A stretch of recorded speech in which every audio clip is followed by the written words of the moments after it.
আসসালামু আলাইকুম। নিরাপদ বিনিয়োগ কোনটি বা কোথায় আপনি বিনিয়োগ করলে বা কোথায় টাকা আপনি ইনভেস্ট করলে আপনার সেই টাকাটি বা সেই বিনিয়োগটি শতভাগ নিরাপদ থাকবে এবং আপনার যখন প্রয়োজন হবে তখন আপনি আপনার ওই বিনিয়োগকৃত টাকাটি সম্পূর্ণটাই তুলতে পারবেন। তো এই বিষয়ে অনেকে জানতে চান, তো আজকের ভিডিওতে মূলত এই বিষয়টি আপনার সাথে আলোচনা করব। তো প্রথমত দেখুন যে আমাদের আশেপাশে এমন অনেকেই আছেন যাদের হাতে কিন্তু মোটামুটি বেশ কিছু টাকা থাকে, যেমন 1 লাখ, 1.5 লাখ, 2 লাখ, 5 লাখ, 6 লাখ এরকম টাকা থাকে।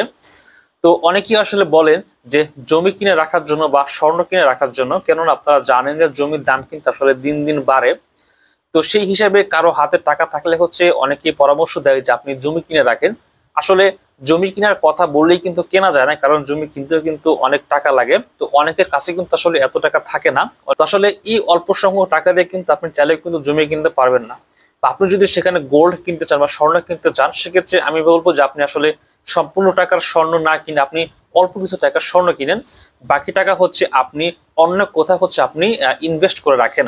তো এই যে ইনভেস্ট করার জায়গাটি বা বিনিয়োগ করার জায়গাটি অনেকেই খোঁজেন আসলে এমন কোন জায়গা আছে যেখানে আমি যদি বিনিয়োগ করি বা যেখানে আমি যে টাকাটি ইনভেস্ট করি তাহলে টাকাটি আমার শতভাগ নিরাপদ থাকবে।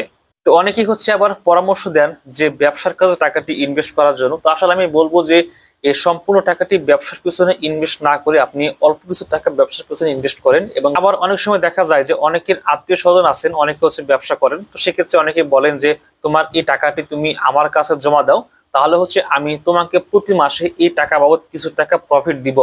তো অনেকেই কিন্তু এই যে প্রতি মাসে কিছু টাকা প্রফিট পাবে বা প্রফিট দিবে, সেই প্রফিটের লোভে কিন্তু আপনার ওই কষ্টের টাকাটি আপনি দেখা যাচ্ছে আপনার ওই আত্মীয়ের কাছে জমা দেন এবং দেখা যাচ্ছে আপনাকে সে প্রতি মাসে প্রফিট ঠিকই দিচ্ছে, কিন্তু আপনার যখন এই টাকাগুলি প্রয়োজন হবে তখন কিন্তু আপনি তার কাছ থেকে এতগুলো টাকা একসাথে তুলতে পারবেন না।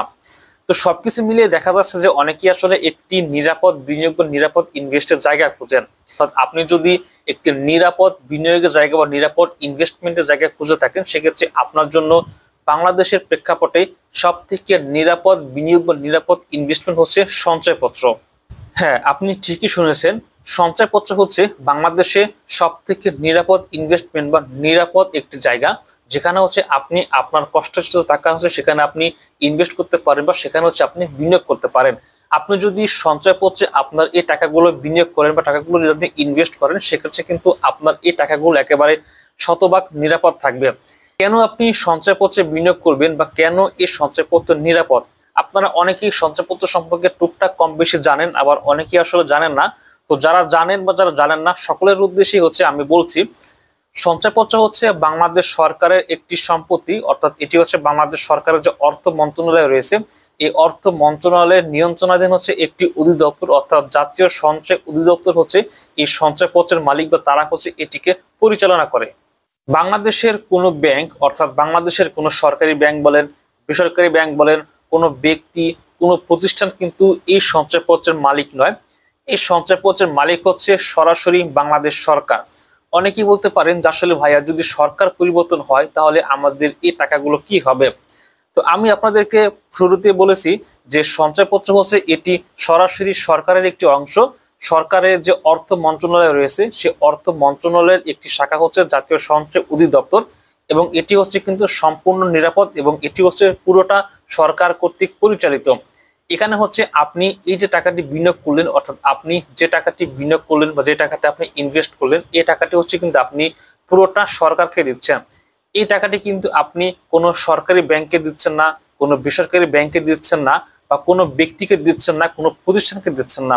এই টাকাটি আপনি সরাসরি সরকারকে দিচ্ছেন।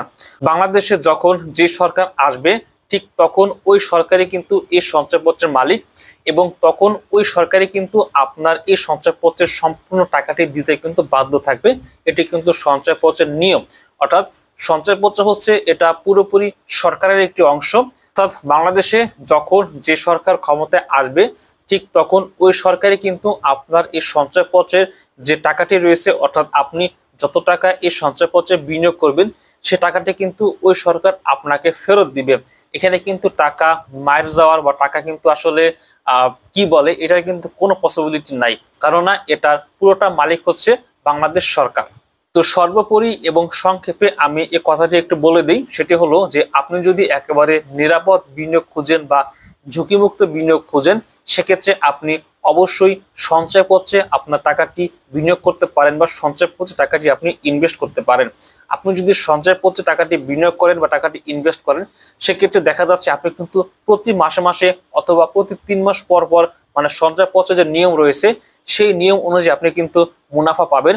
একই সাথে আপনার এই সঞ্চয়পত্রের টাকাটি যখন আপনি ম্যাচিউর হয়ে যাবে, অর্থাৎ আপনি যদি 3 বছর মেয়াদে খুলেন বা 5 বছর মেয়াদে খুলেন, আপনার এই টাকাটি যখন ম্যাচিউর হয়ে যাবে তখন কিন্তু অটোমেটিক্যালি আপনি যত টাকা সঞ্চয়পত্রে বিনিয়োগ করেছেন সেই টাকাটি কিন্তু আপনার অ্যাকাউন্টে চলে আসবে।